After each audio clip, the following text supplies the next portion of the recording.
Armo ja rauhaa teille itse kullekin tänä aamuna. Me nousemme ylös kuulemaan vielä Herran sanaa, joka tulee tänään Joonan kirjasta.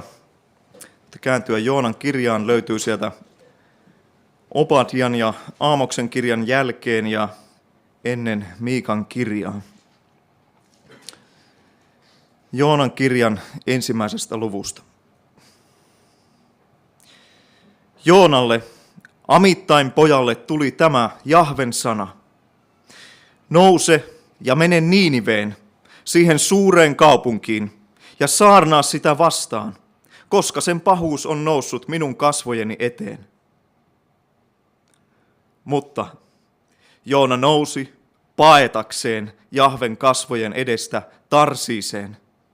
Hän meni alas Jaafoon ja löysi laivan, joka oli lähdössä sinne. Suoritettuaan laivamaksun, hän astui laivaan mennäkseen siinä Tarsiiseen, pois Jahven kasvojen edestä. Amen. Rakas taivaan Isämme, lähestymme sinun pyhiä kasvoja.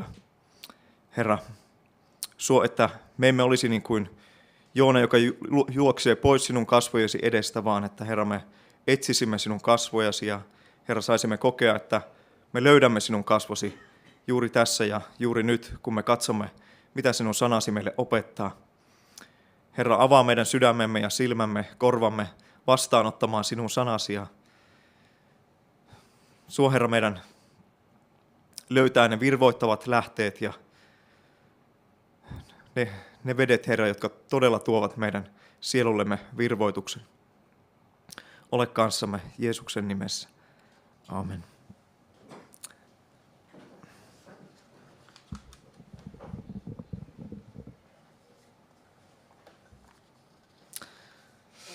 Onko sinun täytynyt koskaan nousta jostakin, mutta et millään olisi tahtonut? Esimerkiksi jos olet ollut lukemassa jotain hyvää kirjaa ja sitten joku sanoo, että no tule nyt ja lähdetään jonnekin ja et millään tahtoisi. Tai jos aamulla tulee joku tilanne, kun tahtoisit vielä kovasti nukkua, mutta sitten joku kello soi tai lapsi huutaa tai kukko kiekuu tai ovikello soi, niin sitten on pakko vain nousta. Mutta miksi? Miksi meidän on pakko nousta tekemään asioita? Miksi me emme voi vain jäädä makaamaan sinne omaan sänkyyn ja olla, niin kuin päättää, että minä en tee nyt mitään. Minä vaan olen täällä. Ehkä me voimme päättää näin tehdä lyhytaikaisesti, mutta jos me päätämme tehdä sitä jatkuvasti, niin me tiedämme, että mitä siitä seuraa. Se on melko ilmeistä. Me nopeasti menetämme meidän työmme, menetämme meidän maineemme, kunniamme, me menetämme meidän rahamme ja lopulta menetämme oman terveytemme. Mutta ehkä se, mikä kaikkia ihmisiä eniten ja nopeammin häiritsee kuitenkin on se, että me hyvin nopeasti menetämme omat kasvomme, meidän oman arvon tunteemme. Ja kasvojen menetys on semmoinen asia, että se voi ajaa jotkut ihmiset täysin epätoivon partaalle. Kaikki meistä on sellaisia, että me etsitään joidenkin ihmisten kasvoja. Me etsimme suosiollisia katseita joiltakin ihmisiltä. Tai vaikka me oltaisiin tämmöisiä sosiaalisesti hyvin rampoja, emmekä yleensä nauti ihmismassoista, niin siltikin me etsimme jotakin myötätuntoisia katseita. Onko tämä kenties joku hyvä ystävä, joka tuntuu ymmärtävän minua paremmin kuin kukaan muu? Tai kenties minun oma äiti tai isä. Se saattaa olla sinun aviopuolisosi tai työnantajasi. Saatat etsiä myötätuntoa heidän kasvoistaan. Tai sitten, niin kuin jotkut ihmiset, ehkä se on sinun oma peilikuvasi. Ihmisen itsekeskeisyyden huipentuma on se, että me tyydymme lopulta omiin kasvoihimme, ihailemaan vain omaa naamaamme. Mikä suuri ongelma tässä on? Se ei ole se, että ei saisi hymyillä, kun sinä katsot peiliin.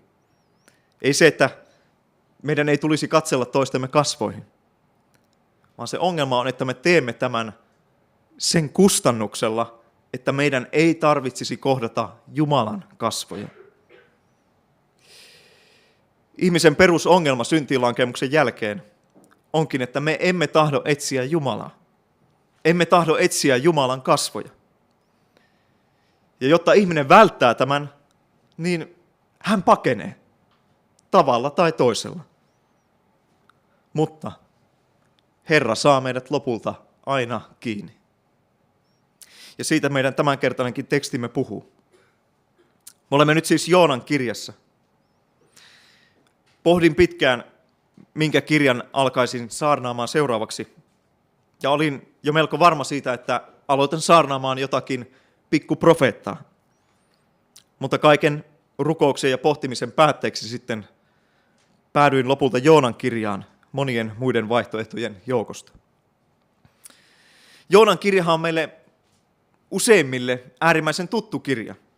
Se on tietyssä mielessä vanhan testamentin niitä kaikista tutuimpia kirjoja.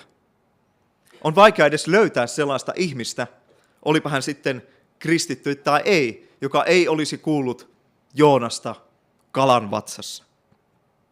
Tämä kertomus löytynee jokaisesta lasten raamatustakin. Ja Uudessa testamentissa Jeesus kuuluisasti viittaa Joonan merkkiin. Toisaalta on paljon sellaisia kirjoja, joista niin on suuri etu tutkia niitä, koska me emme tiedä paljon niistä. Se laajentaa meidän kykyämme rakastaa koko Jumalan ilmoitusta ja neuvoa. Mutta sanoisin, että toisaalta taas on vähintään yhtä suuri rikkaus huomata, että minä voin ottaa sen tutunkin raamatun kirjan ja Jumala puhuu minulle edelleen senkin kautta.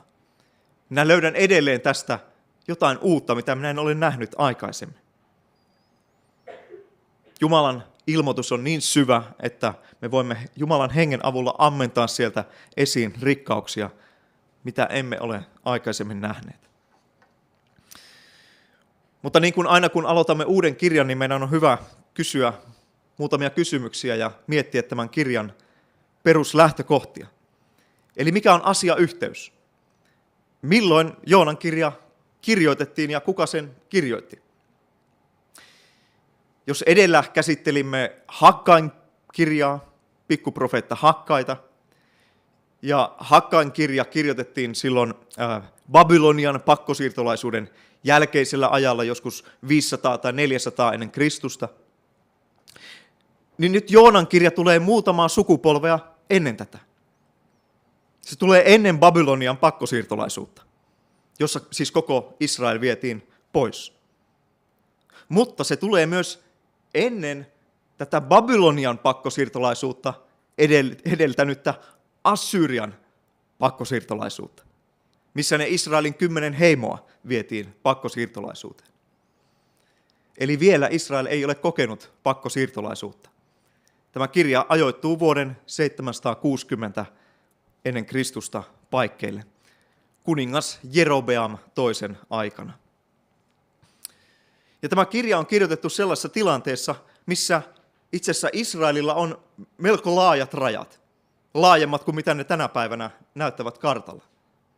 Israel itse asiassa hallitsee tällä hetkellä Syyriaa, siellä niin kuin Libanonia ja Syyriaa, ja Assyrian valtakunta, vaikka se on suuri valtakunta, se ei ole aloittanut vielä tämmöistä suurta laajentumisoperaatiota. Ja nyt nämä tapahtumat keskittyy siis tuonne pohjoiseen Israeliin, mistä Joona oli kotoisin, sekä Niiniveen, joka oli merkittävä kaupunki tuolla Assyrian valtakunnassa. Tämä kirjan on todennäköisesti kirjoittanut profeetta Joona itse, ja se on kirjoitettu tälleen kolmannessa persoonassa, ikään kuin oma elämä kerrallisesti. Tämmöinen historiallinen narratiivi, jossa sitten osittain on myös hyvin runollisia elementtejä, niin kuin profeettakirjoissa yleensä. Mutta tämä kirja ei ole, niin kuin jotkut tämmöiset historiallis-kriittiset skeptikot väittää, että tämä on vain niin tämmöinen myöhäinen Israelin laatima traktaatti tai traktaatti Israelin nationalismia vastaan. tai jotain tämmöistä hyvin paksua vertaiskuvannollista kerrontaa, vaan jolla ei ole mitään todellista kosketuspintaa jotenkin historian tapahtumien kanssa. Ei näin, vaan Joonan kirja, se on toisaalta historiallinen narratiivi siitä, mitä tapahtui Joonalle ja Niinivelle, mutta se on kirjoitettu samaan aikaan myös pyhässä hengessä koko Jumalan kansalle rohkaisuksi, opetukseksi ja nuhteeksi. Tämä kirja esittää Jumalan koko luomakunnan suvereenina Herrana, joka kontrolloi aivan kaikkea, myrskyistä, kaloihin ja aina kasveihin, kuin sitten myös ihmisiin. Mutta ennen kaikkea Joonan kirja voi auttaa meitä kasvattamaan meidän ymmärrystä Jumalan armon rikkaudesta. Se opettaa vahvasti, että Jumala tahtoo oman pelastuksensa ulottuvan kaikkiin kansoihin. Ja se antaa itse asiassa merkittäviä esikuvia meille Jeesuksen ristinkuolemasta, tuonelaan astumisesta, ylösnousemuksesta kuolleista 3. päivänä ja sitten sitä seuraavasta pakanoiden kääntymisestä. Me lähdemme nyt yhdessä tutkimaan tätä kirjaa jae jakeelta. Katso tuota ensimmäistä jaetta. Tämä kirja alkaa sanoilla Joonalle, Amittain pojalle. Eli tässä tunnistetaan tämän kirjan päähenkilö. Ja nyt merkille pantava on, että hän ei ole vain joku tarunomainen mytologinen hahmo, joku vesimies, joka hallitsee meren kaloja. Ei vaan hän on lähtökohdiltaan aivan normaali israelilainen mies. Hän on historiallinen henkilö, joka itse asiassa mainitaan myös toisessa kuninkaiden kirjassa, luvussa 14 ja jakeessa 25, ja jonka Jeesus itse tunnistaa historialliseksi henkilöksi, aivan niin kuin Aadamin ja Eevan, kuten Matteus 12. Joona tulee profeetaksi pian Elian ja Elisan profeetan työn jälkeen, ja itse asiassa hän on saattanut olla jopa profeetta Elisan oppilaana. Ensimmäinen jae sanoo, että tälle Joonalle tuli tämä Herran sana. Ja nyt se, että Herran sana tulee tällä tavalla joillekin ihmiselle, niin tämä tekee hänestä aidon profeetan. Profeetat vastaanottaa Herralta tämmöistä ilmoitussanaa, joka tulee välittää eteenpäin. Ja Joona oli itse asiassa jo tässä vaiheessa, hän oli jo aikaisemminkin saanut profeetallista ilmoitusta. Hän oli saanut profeetallista ilmoitusta Herralta liittyen tuohon Assyrian valtakuntaan, mikä käy ilmi, kun katsomme sitä toista kuningasten kirjaa, lukua 14 ja jaetta 15. Luemme toisesta kuninkaiden kirjasta näin.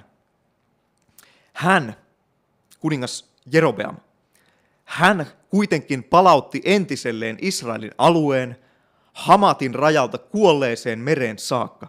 Ja tämä toteutui sen sanan mukaan, jonka Jahve Israelin Jumala oli puhunut palvelijansa profeetta Joonan Amittain pojan kautta, joka oli kotoisin Gat-Heferistä. Eli tässä mainitaan pohjoisen Israelin heimojen paha kuningas. Pohjoisessa Israelissa oli ainoastaan pahoja kuninkaita. Ja siellä oli nyt paha kuningas Jerobeam. Ja hänen aikana, noin 150 vuotta Salomon jälkeen, hänen aikana toteutuu, mitä profeetta Joona oli profetoinut. Ja nyt, mitä se Joona oli profetoinut? Ilmeisesti Joona oli profetoinut, että Israelin rajat tulee laajenemaan. Koska nyt sanotaan, että Israelin alue ulottuu jopa Hamatin rajalle. Eli tämä menee sillä nykyisen Libanonin alueella. Eli tässä Assyrian valtakunta se oli hetkeksi menettänyt otteensa tästä Syyriasta, ja nyt Israel ikään kuin kaappaa sen alueen itselleen. Ja Israel saa näin laajennettua omaa valtapiiriään. Ja Joona oli tämän profetoinut. Joona oli profetoinut. Joona oli kotoisin Gat-Heferistä, sieltä pohjoisesta Israelista, pahan kuninkaan leiristä. Ja nyt Joona oli profetoinut, Israel laajenee. Ja se oli käynyt toteen. Herra oli ollut armollinen Israelille huolimatta tästä pahasta kuninkaasta. Ja Joona oli ollut todistamassa tätä. Ja lisäksi kerrotaan, että tosiaan Joona oli sieltä pohjoisesta itsekin kotoisin. Hän oli todellinen profeetta, jonka profetiat kävi toteen.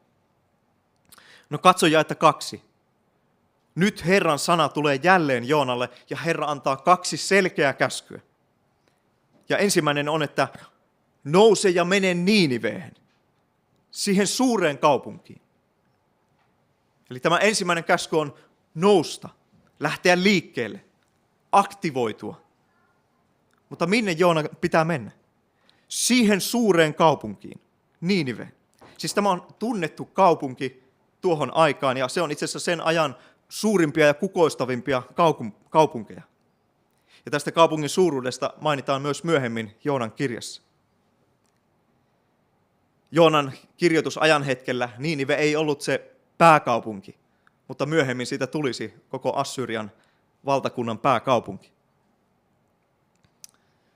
Profeetta Naahumin kirjassa, joka myöhemmin kirjoitetaan tuomion sanaksi Niiniven kaupungille, siinä käy ilmi, että tämä kaupunki on julma, se on väkivaltainen, se on täysin jumalaton kaupunki, se on täynnä velhouksia, sanoo Naahumin kirja.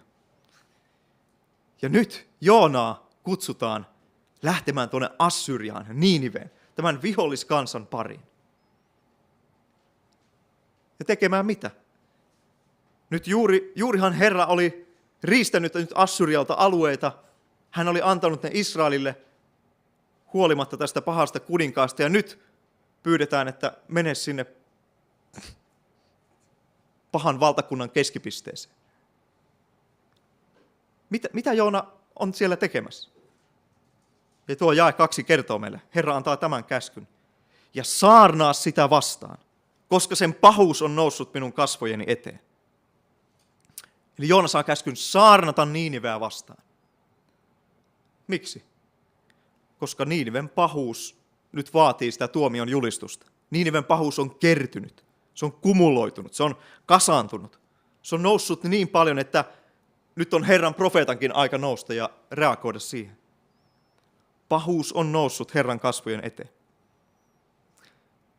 Mutta mitä tämä tarkoittaa? Mitä tarkoittaa, jos me sanotaan, että nyt pahuus nousee Herran kasvojen eteen?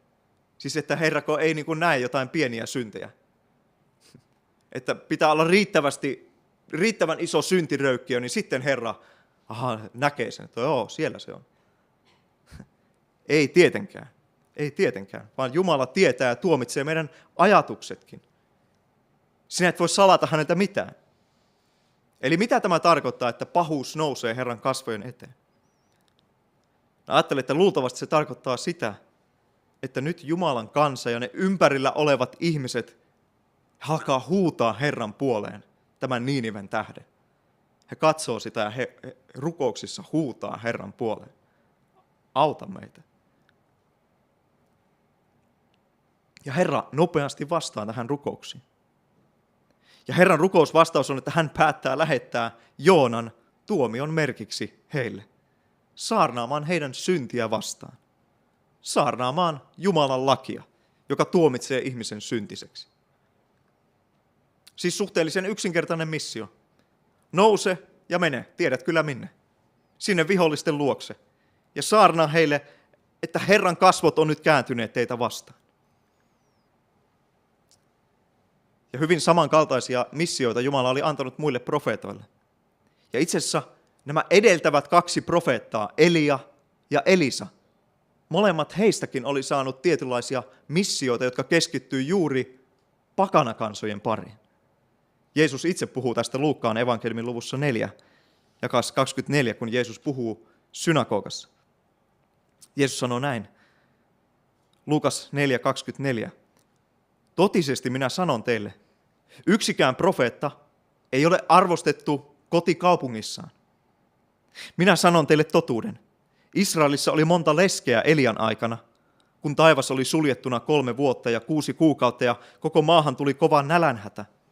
Mutta Eliaa ei lähetetty kenenkään heidän luokseen, vaan leskivaimon luo Sarpatiin, Siidonin maahan. Ja Israelissa oli monta spitaalista profeetta Elisan aikana, mutta yhtäkään heistä ei puhdistettu, ainoastaan syyrialainen Naaman. Eli missioita lähetetään, profeetat, menkää sinne pakanoiden pariin, Menkää näille pakanoille julistamaan Herran sana. Huomaatko, mitä tässä tapahtuu? Tässä tietyllä tavalla tapahtuu myös se, että koska Israel ei ole kuunnellut näitä omia profeetteja, koska he ei ole arvostettuja siellä omassa kotikaupungissaan, koska Joonaa ei kuunnella oikein siellä Gat-Heferissä, koska Israel ei kuule profeetteja, heidät lähetetään tuomioksi jonnekin muualle. Ja tämän pointti on saattaa Israel vähän niin kuin kiivastumaan, oikealla tavalla, hyvällä tavalla kiivastumaan Herran puoleen, tekemään heidät vähän niin kuin mustasukkaiseksi. Eli tämä oli Joonan missio. Hän Jumalan tuomion ilmentymänä mene viholliskansan pariin, julista heille tuomiota, mutta toisaalta samaan aikaan se on tuomio Israelille, kun te ette ole kuunnellut omia profeettoja. Mutta mitä tekee Joona? Jakeessa 3.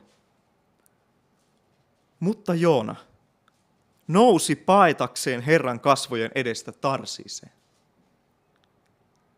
Eli kuten Jumala pyysi, Joona kyllä nousi, mutta hän nousikin paetakseen Herran kasvojen edestä.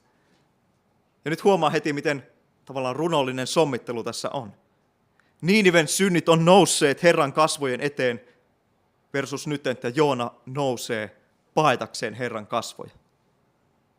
Herran kasvot on kääntynyt Niiniveä vastaan, mutta Jumalan profeetta kääntääkin omat kasvonsa Herraa vastaan ja yrittää paeta Tarsiiseen. No, mikä on Tarsis? Me emme itse asiassa tarkalleen tiedä tämän historiallisen Tarsiksen sijaintia, mutta hyvin mahdollista on, että tämä on se sama Tarsos, josta apostoli Paavalikin oli kotoisin, eli Saulus Tarsolainen entiseltä nimeltään. Ja jos tämä pitää paikkansa, niin siis, ja uskon, että joka tapauksessa kartasta katsottuna tämä Tarsis tai Tarsos, se on 180 astetta poispäin Niinivestä. Eli tämä on vähän niin kuin, että jos Joona asuisi täällä Jyväskylässä, ja hänelle sanottaisiin, että nyt Joona, mene ja saarnaa Moskovaa vastaan, tuota suurta kaupunkia, koska nyt sen synnit on noussut. Niin sitten me löydetäänkin, että Joona jonottaa lippuja sinne Ruotsin laivaan. Matkataan sinne, missä pippuri kasvaa. Joona suunnittelee mielessään lähtevänsä täysin vastakkaiseen suuntaan, kuin mihin Jumala pyytää häntä lähtemään. Jakeessa 3 sanotaan, hän meni alas Jaafoon ja hän löysi laivan, joka oli lähdössä Tarsiiseen. Eli Joona tekee omat suunnitelmansa. Ja huomaa, miten nopeasti hän toimii. Ei anneta ymmärtää, että hän olisi istunut alas ja rukoillut vähän tätä asiaa ja kysynyt ystävien ja niin kuin neuvonantajien viisautta tässä tilanteessa. Ei vaan hän tekee äkkipikaisen ratkaisun, niin kuin hetken mielijohteesta. Hän hakee pakolaivaa ja hän löytää sen Jaafosta, tai toisaalta nimeltään Jaffa tai Joppe. Tämä on tuttu satamakaupunki myös, mikä löytyy apostolien teoissa, missä Pietari, Joonan poika, vietti aikaa erään Simon nahkurin luona ennen kuin hän päätyi Korneliuksen taloon. Tämä ei ollut mikään kristittyjen satamakaupunki. Mutta sieltä Joona löytää itselleen pakolaivan. Ja jakeessa 3 todetaan, suoritettuaan laivamaksun, hän astui laivaan mennäkseen siinä Tarsiiseen pois Herran kasvojen edestä. Joona maksaa sen maksun, että hän pääsee laivaan. Hän tahtoo pois Herran kasvojen edestä. Ja huomaa nyt, että miten monta kertaa tässä jo painotetaan tätä Herran kasvojen edestä. Tämä tulee niin kuin 3 kertaa lyhyessä ajassa. Tämä on syytä huomata. Joona pakeni Herran kasvoja. Mutta nyt se valtava kysymys, mikä lukija jätetään tässä vaiheessa pohtimaan, että miksi ihmeessä? Miksi kummassa?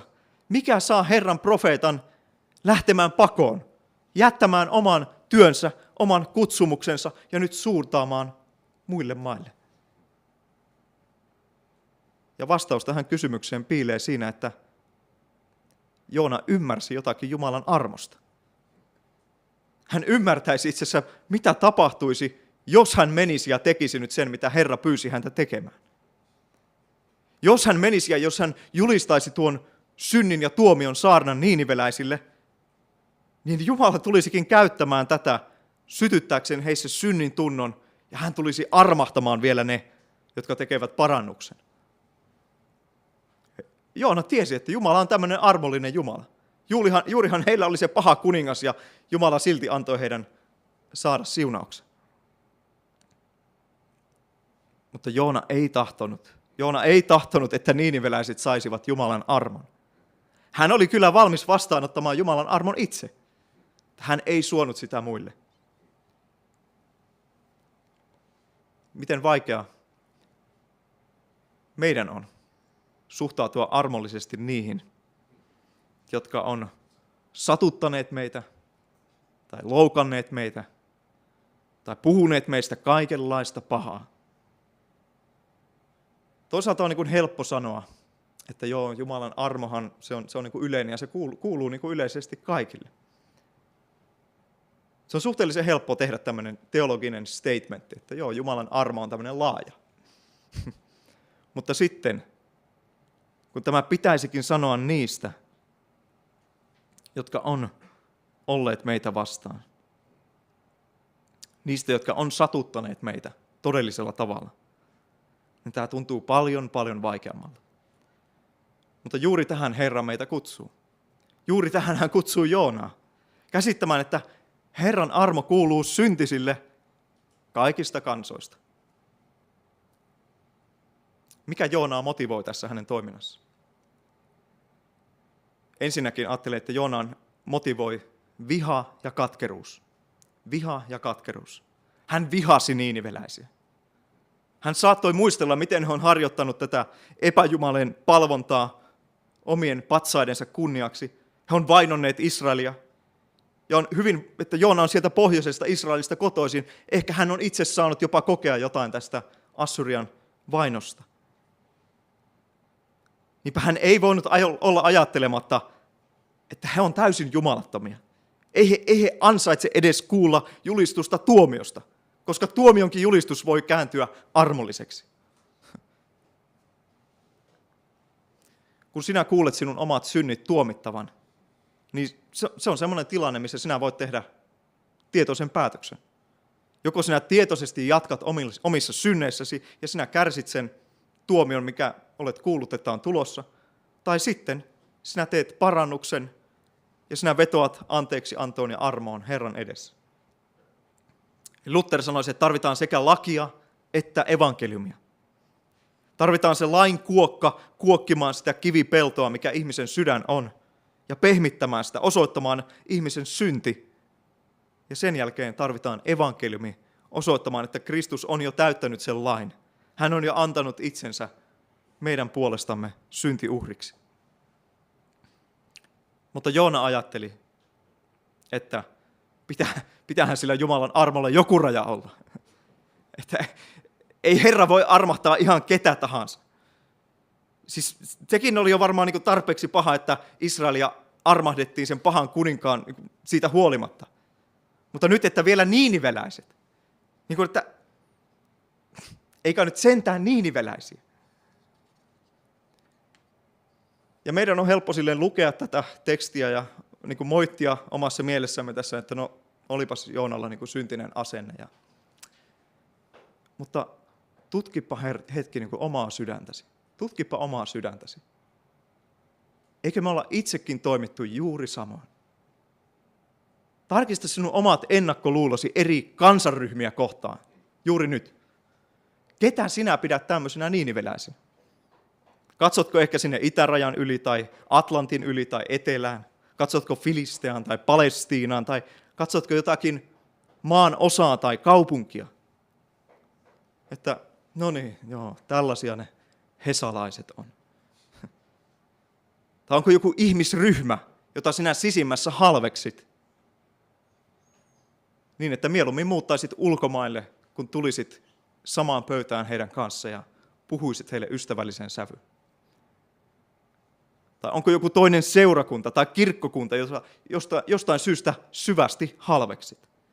Onko ne luterilaiset tai kalvinistit, reformoidut, anglikaanit, metodistit tai baptistit tai ne helluntalaiset, lestadiolaiset tai körttiläiset, tai ortodoksit tai katoliset, onko ne sessationistit tai karismaatikot, tai premilleniaalit tai postmilleniaalit tai ne myrkylliset preteristit. Ja jos joku sanoo jotakin positiivista näistä sinun kuuleen, niin sinä niin kuin sielun silmissä pyörittelet silmiä ja ajattelet heti, että no niin, voiko mitään hyvää tulla näiden ihmisten joukosta? Nyt on varmaan hyvä tiedostaa, että on ihmisiä, jotka ajattelee juuri tällä tavalla meistä. He katsoo meitä ja he ajattelee juuri samoin. No niin, voiko mitään hyvää tulla tuolta? Meidän on hyvä, jos me emme halveksi sitä, miten ja missä Herra tahtoo kuuluttaa omaa evankeliumia. Hän on se Herra, joka tahtoo niittää sieltä, minne hän itse ei edes ole kylvänyt. Herra kokoaa satoa kaikkialta. Ja juuri siellä, missä me luullaan, että no ei siellä mitään kasva, niin sitten Herra kohottaa sinne palmupuun. Siellä on kohta kehdas. Ja juuri siellä, missä mä ajattelen, että no se on vaan pimeyttä, niin kohta Herra nostaa sinne majakan. Hän vetää kaikenlaisia ihmisiä puoleensa, kaikenlaisista ihmisryhmistä. Jopa niistä, joita me itse pidämme vastustajina ja vihollisina. Niinpä tässä on kutsu meille, olkoon meillä tämmöinen rakkaudellinen, missionaalinen mieli, itse asiassa sellainen mieli, niin kuin meidän taivaallisella isällä on, kun hän lähettää oman poikansa maailmaan, voittamaan kaikki kansat ja ihmisryhmät Kristukselle. Joonaa motivoi viha ja katkeruus. Toiseksi ajattelen, että häntä motivoi, tai hänen toimintaansa heijastaa ylpeys. Ikään kuin, että hän tietää nyt paremmin, mikä on järkevää, mikä on se looginen ratkaisu tällaisessa tilanteessa. Nöyrä ihminen alistuu Jumalan auktoriteetin alle ja kuulee ja noudattaa Jumalan antamaa neuvoa, vaikka ei sitten käsittäisi yhtään sitä, että miksi tämmöinen käsky pitää tulla? Tai että mikä pointti tässä on? Nöyrä ihminen on kuuliainen. Hän ei vaadi täyttä ymmärrystä ennen uskoa ja tekoja, vaan hän itse asiassa tekee hyviä tekoja. Hän uskoo Herraan luottaen, että Herran ajatukset on paljon korkeammat kuin minun ajatukset. Ja että Jumala kykenee antamaan riittävän ymmärryksen aikanaan. Mutta Joonan ylpeys näkyy siinä, että hän lähtökohtaisesti ajattelee, että hän on jossain toisessa kategoriassa. Toisessa kategoriassa kuin niiniveläiset. He on niiniveläisiä, minä olen israelilainen. Ja hänen tulisi ymmärtää, että ainoa mikä heitä erottaa on Jumalan armo. Ei mikään heissä itsessään. Kolmanneksi ajattelen, että Joonaa painaa hänen kutsumuksensa taakka. Joonaa painaa hänen kutsumuksensa taakka. Niin kuin monesti profeetat varsinkin saivat kantaa äärimmäisen raskaita taakkoja. Kun Israelin kansa siellä erämaavaelluksen aikana alkoi nurista Moosesta vastaan, niin Mooses puolestaan sitten valitti Herralle 4. Mooses 11, jakeesta 14, ja Mooses sanoo näin: minä en jaksa kantaa yksinäni koko tätä kansaa. Taakka on minulle liian raskas. Jos aiot kohdella minua näin, surmaa minut mieluummin. Jos olen saanut armon sinun silmissäsi, päästä minut näkemästä tätä kurjuutta. Mooses siis ahdistuu ihan kuollakseen näiden ihmisten vuoksi. Taakka tuntuu niin raskaalta. Ja nyt vähän samalta tuntuu varmasti Joonasta. Voi tuntua hyvin raskaalta välittää Herran sana tällaiselle kansalle. Ehkä Joona oli myös hieman pelokas siitä, millainen väkivaltainen ja sotaisa kansa siellä häntä odottaa. Mutta joka tapauksessa Joona ei kestänyt tätä kutsunsa painoa ja hän pakeni. Mutta Joonan synneissä on sellaista, vaikka me nähdään ne selkeästi tästä paperilta, niin Joonan synneissä on jotain semmoista, mihin me kaikki voimme samaistua. Mieti, oletko sinä koskaan turhautunut mihinkään saamaasi tehtävään ja todennut, että tämä on niin liian vaikea tehtävä. Tämä on liian vaikea. En minä pysty tähän. Jos elämä on tällaista, niin olisi parempi kuolla. Tai kuinka moni on jättänyt tekemättä sen, mitä hän tietää, että on hänen velvollisuus, mutta sitten hän toteaa lopulta niin kuin Mooses, 2. Mooses 4.13, että oi Herra, etkö voisi lähettää jonkun muun? Eikö olisi jotakuta muuta, joka voisi tulla ja ottaa minun paikan ja tehdä minun velvollisuudet paremmin kuin minä? Minä olen tämmöinen ihminen. Kai nyt joku on, joka voi ottaa minun paikan. Ja se tosiasia on, että jokainen meistä tulee ennen pitkää kokemaan tämän jollakin meidän elämän osa-alueella. Se työ, mikä meille langenneessa luomakunnassa annetaan tehtäväksi, se on tarkoituksellakin meille liian raskas täytettäväksi. Se työ, minkä Herra antaa langenneessa luomakunnassa, se on tarkoituksella liian raskas meille täytettäväksi ja se muodostuu meille kiroukseksi. Se on raskasta työtä. Niin kuin saarnaaja sanoo, se on vaivan näköä, jolla sinä vaivaat itseäsi auringon alla kaikkina sinun turhina päivinä. Kiroutun luomakunnan vallassa tämä on ihmisen osa. Jumala tekee sen tarkoituksella meille liian raskaaksi. Miksi? Miksi hän tekee näin? Siksi, että ainoastaan turvautumalla häneen me voimme löytää rauhan ja levon kaiken tämän raskauden keskellä. Ja siksi Jeesus sanoo, Matteus 11.28, tulkaa minun luokseni, kaikki te, jotka teette raskasta työtä ja kannatte taakkoja, ja minä annan teille levon.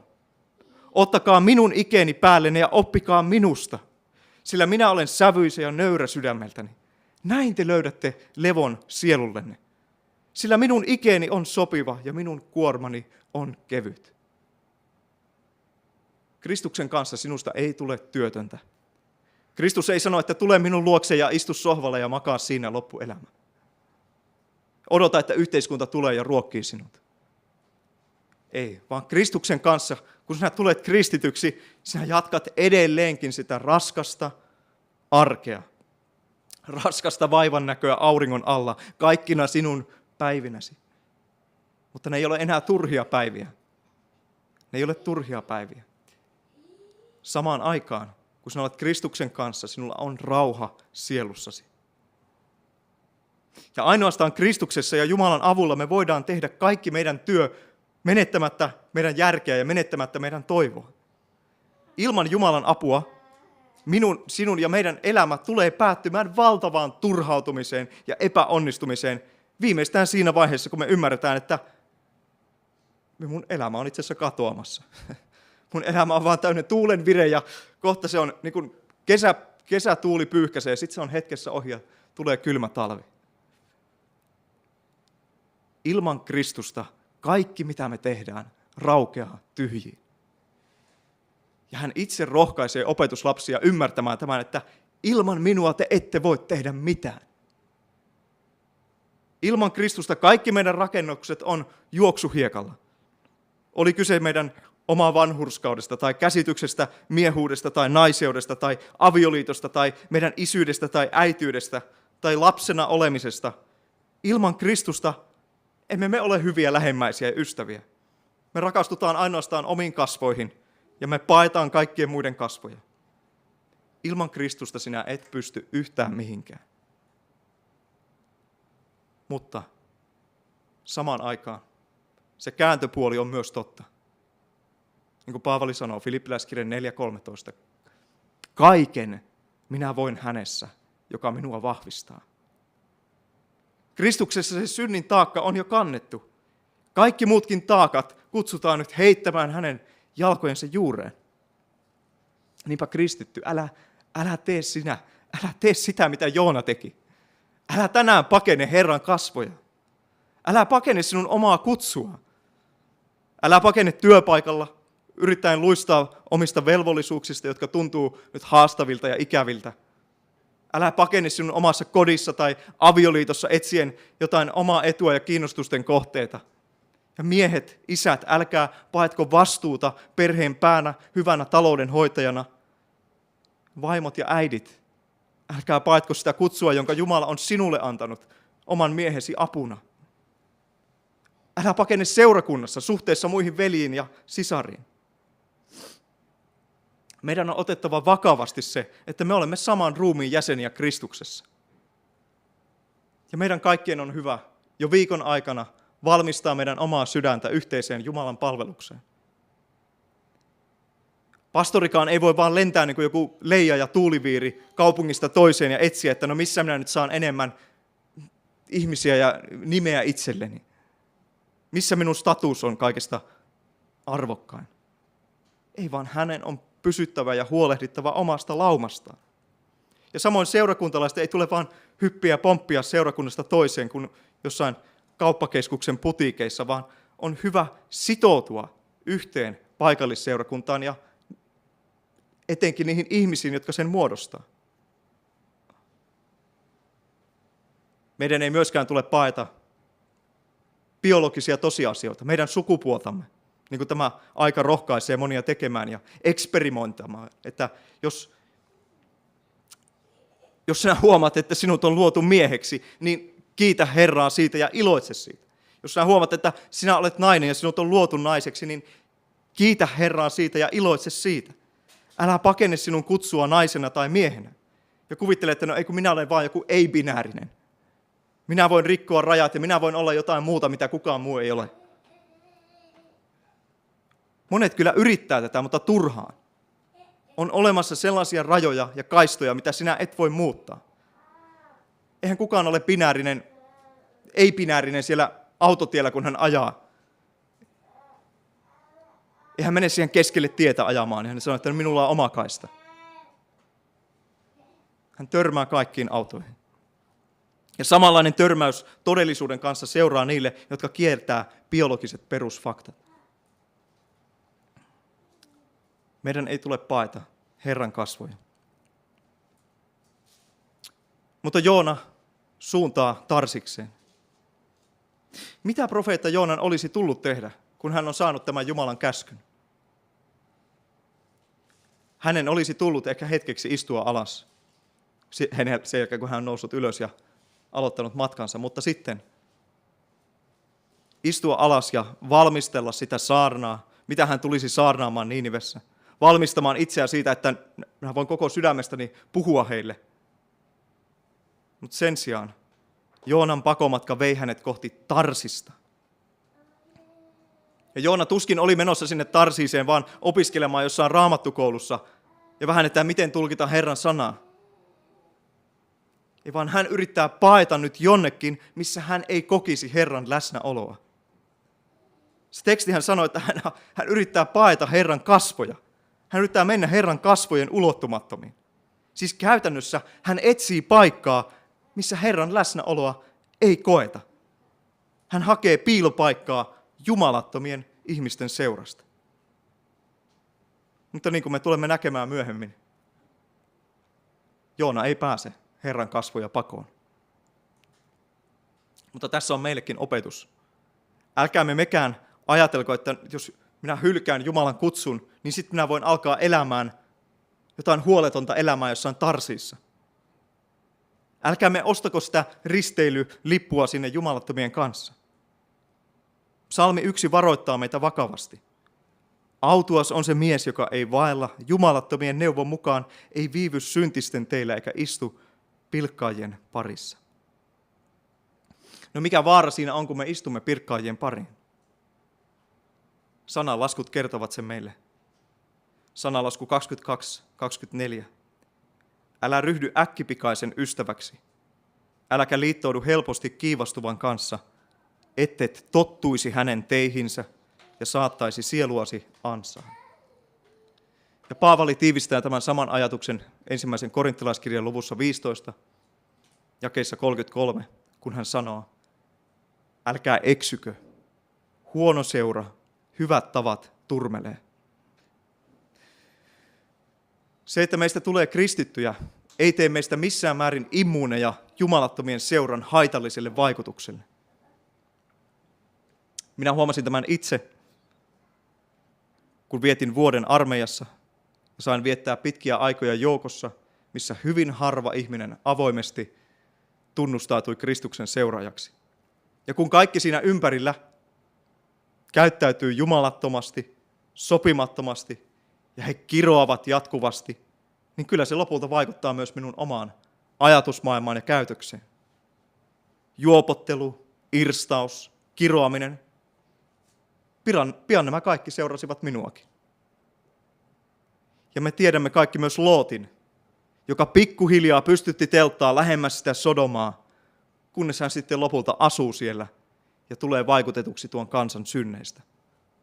Vaikka toinen Pietari toteakin, että jumalattomien irstas elämä vaivasi häntä joka päivä.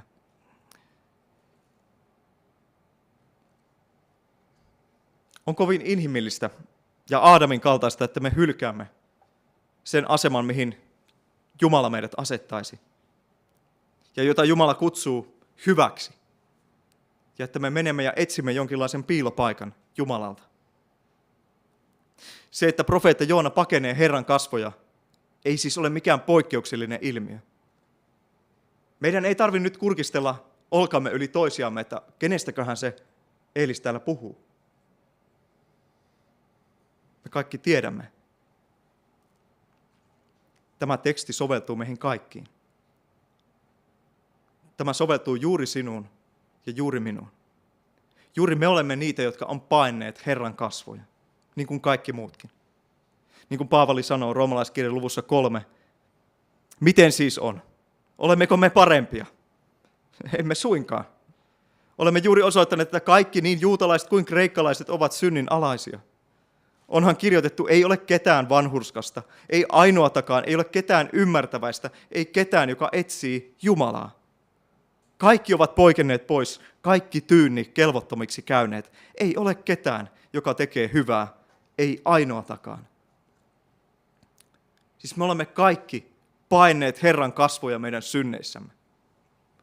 Mutta lopulta Jumala on niin suuri, että emme me pääse hänen kasvojaan pakoon. Hänen läsnäolo tulee ja saavuttaa meidät ja meidän synnit kiertyy meidän eteen. Ja lopulta me näemme, että me teemme tiliä Herran edessä. Ja silloin me voimme joko jatkaa ja kirota häntä, että nyt hän löysi meidät ja kutsua viimeisiäkin luolia nyt kaatumaan meidän niskaamme Herran kasvojen edestä. Tai sitten me voimme nöyrtyä hänen väkevän kätensä alla ja ymmärtää, että vaikka hän on maailman kaikkeuden tuomari, niin samaan aikaan hän on se sama laupeudesta rikas kuningas ja hyvä paimen, joka on tullut etsimään juuri tällaisia syntisiä ja särjettyjä ja kadonneita ihmisiä. Siinä, missä me voidaan hyvin samaistua Joonaan, niin meidän Herramme Jeesus Kristus on täydellinen vastakohta Joonan synnille. Kun isä sanoo ainutsyntyiselle pojalleen, nouse, ota ristisi ja mene, niin meidän Herramme menee. Ja kun isä sanoo, että saarnaa se, mitä minä käsken, niin meidän Herramme saarnaa. Jeesus sanookin näin, Johannes 10, jakeesta 17.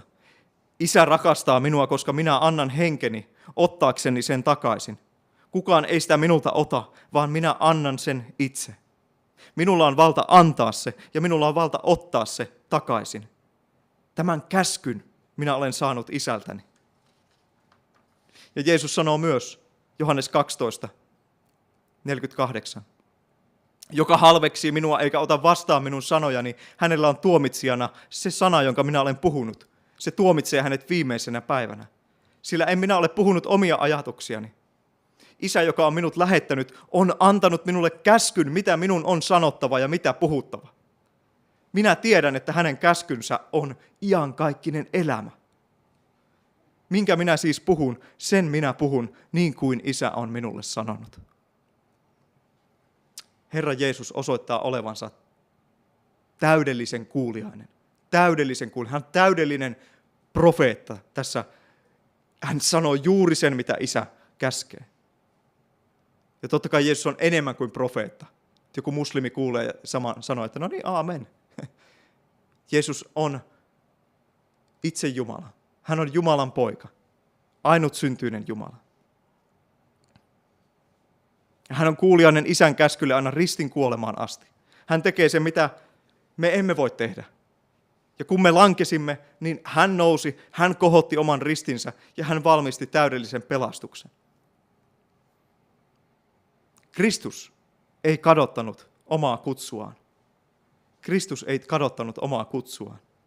Ja sen tähden jokainen meistä, joka kääntyy omilta harhapoluiltaan ja turvaa häneen, tulee löytämään hänestä katoamattoman elämän.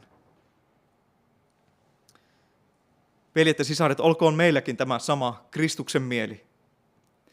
Miehet ja vaimot ja äidit ja isät ja pojat ja tytöt, mummot ja vaarit ja lapset ja kaikki meistä, jotka tunnustamme Herran nimeä, olemme tulleet uskoon, ottakaamme vakavasti se kutsu, joka me ollaan saatu Herran omina ja vaeltakaamme meidän kutsun arvoisella tavalla. Ollen alamaisia toisillemme Herran pelossa ja tullaan toistemme rinnalla kulkijoiksi elämän iloissa ja suruissa. Kantakaamme toisten taakkoja ja kuormia ja kaikessa pukeutuen Kristukseen. Miltä se näyttää käytännössä? No esimerkiksi niin kuin Paavali sanoo Efesolaiskirjeen tekstissään näin. Teidän tulee hylätä vanha ihmisenne, jonka mukaan te ennen vaelsitte, ja joka turmelee itsensä, seuratessaan petollisia himoja. Teidän tulee uudistua hengeltänne ja mieleltänne ja pukea yllenne uusi ihminen, joka on luotu Jumalan kuvan mukaisesti, totuuden vanhurskauteen ja pyhyyteen. Pankaa sen tähden pois valhe ja puhukaa lähimmäisenne kanssa totta, sillä me olemme toinen toistemme jäseniä. Vihastukaa, mutta älkää syntiä tehkö. Älköön aurinko laskeko vihanne yli. Älkää antako tilaa paholaiselle, joka on varastanut, älköön enää varastako, vaan pikemminkin tehköön työtä ahkeroiden käsillään sitä, mikä on hyvää, niin että hänellä olisi antaa tarvitsevalle. Älköön suustanne lähtekö mitään sopimatonta puhetta, vaan ainoastaan sellaista, mikä on hyvää, tarpeellista ja rakentavaa ja mieluista niille, jotka kuulevat. Älkää tehkö murheelliseksi Jumalan pyhää henkeä, joka on annettu teille sinetiksi lunastuksen päivää varten.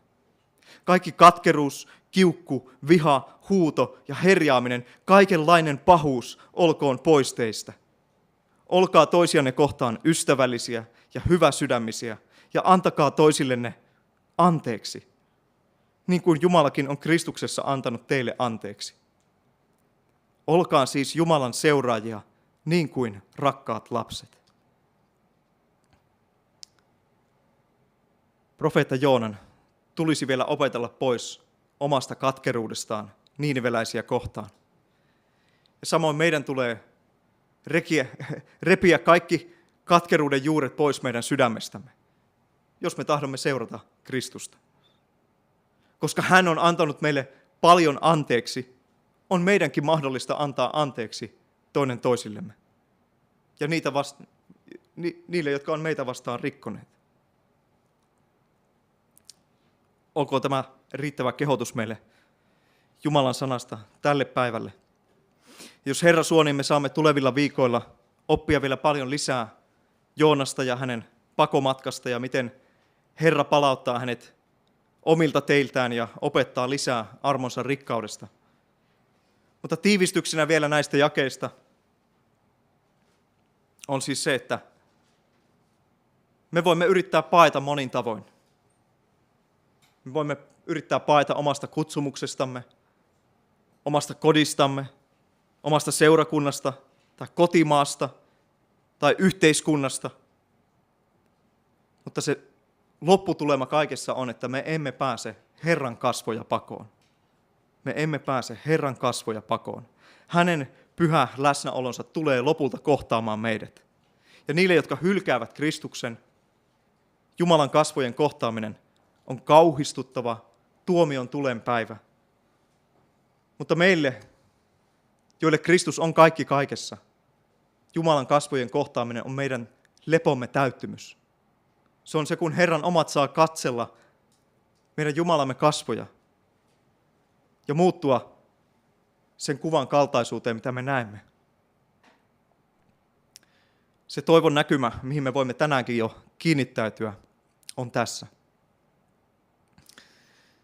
Käydään siis vielä Herramme kasvojen eteen rukouksessa ja johdattakoon psalmi 139 meidät tänään rukoukseen. Herra, sinä olet tutkinut minut ja sinä tunnet minut. Sinä tiedät, milloin minä istun ja milloin minä nousen. Sinä ymmärrät minun ajatukseni kaukaa, minun polkuni ja minun makuusijani. Sinä olet vaaksalla mitannut. Kaikki minun tieni on sinulle tutut. Minun kielelläni ei ole sanaakaan, jota sinä, Herra, et täysin tuntisi. Edestä ja takaa sinä olet minut saartanut, olet laskenut kätesi minun päälleni. Tämä tieto on minulle ylen ihmeellinen, niin korkea, etten voi sitä käsittää. Minne minä voisin mennä sinun henkesi ulottuvilta? Minne voisin paeta sinun kasvojesi edestä? Jos nousisin taivaaseen, sinä olet siellä. Jos tekisin vuoteeni tuonelaan, sielläkin sinä olet. Jos kohoaisin aamuruskon siivin ja asettuisin asumaan meren ääriin, sielläkin sinun kätesi minua johdattaisi. Sinun oikea kätesi pitäisi minusta kiinni. Ja vaikka sanoisin, pimeys peittäköön minut ja valo ympärilläni muuttukoon yöksi, ei pimeyskään kätkisi minua sinulta, vaan yö valaisisi kuin päivä ja pimeys olisi kuin valo.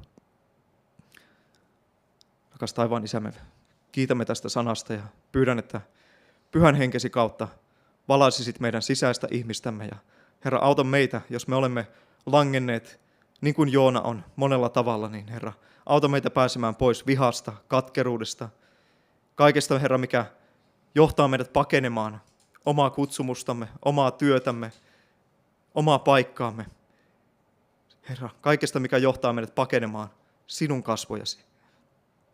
Herra, vedä meidät jälleen puoleesi. Osoita meille sinun armosi rikkaus, niin kuin osoitit sen Joonalle. Ole, Herra, kanssamme, että me pyydämme Jeesuksen nimessä. Aamen.